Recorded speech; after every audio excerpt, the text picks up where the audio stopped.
Hello, ഇക്കൊല്ലത്തെ മഞ്ഞൾ കിളക്കാൻ അല്പം വൈകിപ്പോയി. അതിനാൽ തന്നെ മഞ്ഞൾ ഉണക്കാനും ഞാൻ ഒരുപാട് ബുദ്ധിമുട്ടി. ആളെ കിട്ടാത്തതുകൊണ്ട് വളരെ വൈകിയാണ് മഞ്ഞൾ കിളച്ചെടുത്തത്.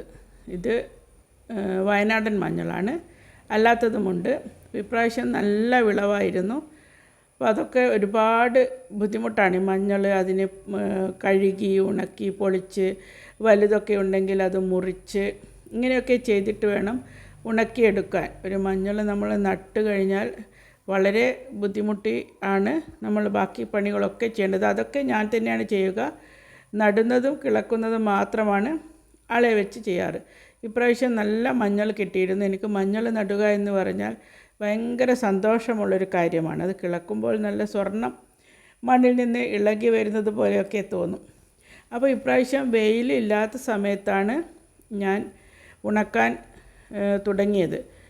കുറച്ച് മുളയും വന്നിരുന്നു. അതൊക്കെ വൃത്തിയാക്കി ഞാൻ ഇത് തണലത്ത്, അതായത് പുഴുങ്ങാതെ പച്ചയാണ് മുഴുവനും ഉണക്കിയെടുത്തത്. അതുകൊണ്ട് ഒന്നും മോശമായില്ല. പുഴുങ്ങിയിരുന്നെങ്കിൽ എല്ലാം മോശമാവുമായിരുന്നു. പക്ഷേ ഇപ്പോൾ ഞാൻ പച്ച, അതായത് അതിൻ്റെ കുർക്കുമിൻ ഓയിലൊന്നും നഷ്ടമാവാതെ പച്ച ഉണക്കിയാണ് ഇപ്പോൾ കുറച്ച് വർഷങ്ങളായിട്ട് ഞാൻ ഉണക്കിയെടുക്കാറ്. അപ്പോൾ അത് മുകളിൽ കൊണ്ടുപോയിട്ട് ഇങ്ങനെ ചിക്കി വെച്ചു. ബാക്കി കുറേയൊക്കെ മുറിച്ചിട്ടിട്ട് ഒരു ചെറിയൊരു ഡ്രയറുണ്ട്, ഞാൻ അതിലൂടെയാണ് ഇത് മുഴുവനും ഉണക്കിയെടുത്തത്. അപ്പോൾ ഇതൊക്കെ ഇങ്ങനെ ചിക്കി വെച്ച് കഴിഞ്ഞാൽ ഒന്നും ആവില്ല. പുഴുങ്ങിയിട്ടുണ്ടെങ്കിൽ ഇത് വെയിലല്ലെങ്കിലൊക്കെ പൂത്തുപോകും.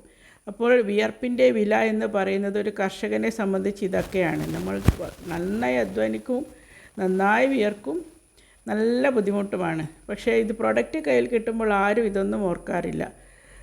അങ്ങനെ ഞാനിത് വലിയ തടിയുള്ളതൊക്കെ രണ്ടായി മുറിക്കും. കാരണം പച്ചയാണല്ലോ ഉണക്കുന്നത്. വെയിലത്തായാലും പച്ച തന്നെയാണ് ഉണക്കുക. കുറച്ച് വെയിലൊക്കെ കിട്ടിയിരുന്നു, കുറച്ചൊക്കെ വെയിലത്തിട്ട് ഉണക്കി.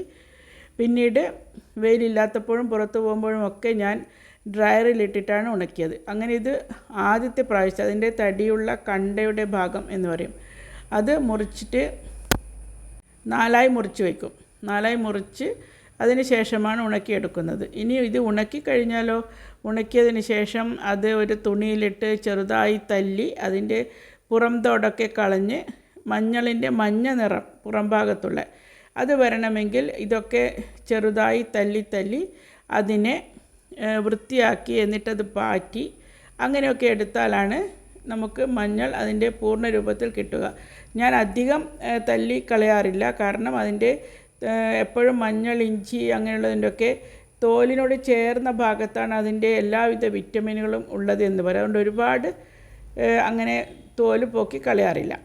ഇതിപ്പോൾ ആദ്യത്തെ ഒരു ട്രിപ്പ് ഉണക്കി, രണ്ടാമത്തെ ട്രിപ്പ് ഇങ്ങനെ ഇതിൽ 7 തട്ടുണ്ട്. ഈ ഡ്രയറിൽ 7 തട്ടുണ്ട്. ചെറുതാണെങ്കിലും എനിക്ക് ഈ മഴക്കാലത്ത് ഈ മഞ്ഞൾ ഉണക്കാൻ വളരെയധികം ഉപകാരപ്പെട്ടു. ഇതിൽ തന്നെയാണ് ഞാൻ കൊപ്പരയും ഒക്കെ വെയിൽ കുറയുമ്പോൾ ഇതിൽ വെച്ചിട്ടാണ് ചെയ്യാറ്.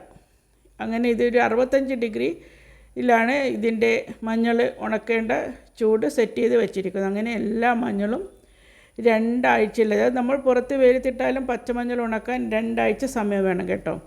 2 ആഴ്ച കൊണ്ട് ഞാൻ എല്ലാ മഞ്ഞളും നല്ല വൃത്തിക്ക് ഉണക്കിയെടുത്തിട്ടുണ്ട്. ഇനി ഇത് ആവശ്യാനുസരണം പൊടിച്ചിട്ട് ആർക്കെങ്കിലും ആവശ്യമുണ്ടെങ്കിൽ കൊടുക്കും, അല്ലെങ്കിൽ ഇതിന് നമ്മുടെ ബന്ധുക്കൾക്കും ഒക്കെ സ്നേഹിതരൊക്കെ ഉണ്ടാവില്ല, അവർക്കൊക്കെ അല്പം കൊടുക്കും. അങ്ങനെയാണ് ചെയ്യാറ്. അപ്പോൾ ഒരു മഞ്ഞൾ ഉണക്കുമ്പോൾ നിങ്ങൾ മഴക്കാലത്താണെങ്കിൽ പുഴുങ്ങാതെ പച്ചയ്ക്ക് ഇങ്ങനെ ഉണക്കിയാൽ അത് നശിച്ചു പോകാതെ നമുക്ക് സാവകാശം ഉണക്കിയെടുക്കാം. അതാണ് ഈ വീഡിയോയിൽ ഞാൻ മെയിനായിട്ട് പറയാൻ ഉദ്ദേശിച്ചത്. Thanks for watching. Please subscribe and share.